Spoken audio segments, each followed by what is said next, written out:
ভালো করে খেয়াল করবেন কথাগুলো, হ্যাঁ। একটা ঘরের মধ্যে 4টা মোমবাতি ছিল। তো সেই 4টা মোমবাতিরই আলাদা আলাদা করে একটা নাম ছিল। প্রথমটার নাম ছিল শান্তি, দ্বিতীয়টার নাম ছিল বিশ্বাস, তৃতীয়টার নাম ছিল ভালোবাসা, এবং সর্বশেষ যেটা তার নাম হচ্ছে আশা। তো কি হলো জানেন, জ্বলতে জ্বলতে হঠাৎ করে শান্তি নামের যে মোমবাতিটি ছিল সেই মোমবাতিটি নিভে গেল, বুঝছেন। আহ তা পাশে থাকা যে বিশ্বাসের মোমবাতিটি ছিল সে বলতেছে, যেখানে শান্তি নেই সেখানে বিশ্বাস থেকে আমি কি করব, আমিও নিভে যাই। তারপরে কি হলো, বিশ্বাস নামের মোমবাতিটিও নিভে গেল।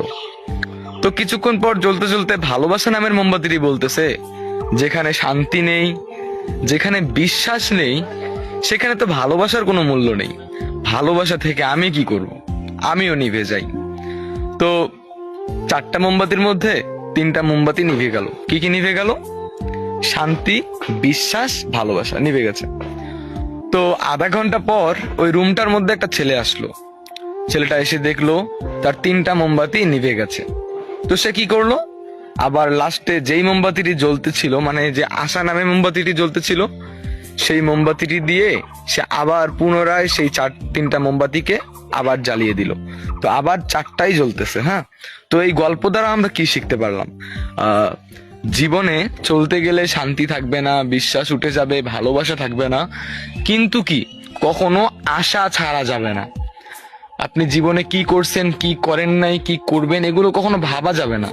আপনি যেটা করতেছেন ওটা কন্টিনিউ করে যান, আশা ছাড়বেন না। স্বপ্ন থাকা ভালো, স্বপ্ন দেখুন, একটা আশা রাখুন মনের মধ্যে যে না আমি পারবো। ওইরকম করে যখনই সবকিছু উঠে যাবে, নিভে যাবে, সবকিছু মরে যাবে, তখন একটা জিনিস ভালো করে মনে রাখবেন, আশা ছাড়া যাবে না। সো গল্পটার মানে কি বুঝলেন? যদি বুঝেন একটা ছোট্ট করে কমেন্ট করে যাবেন, আর যদি বেশি ভালো লাগে একটা শেয়ার করে দিবেন।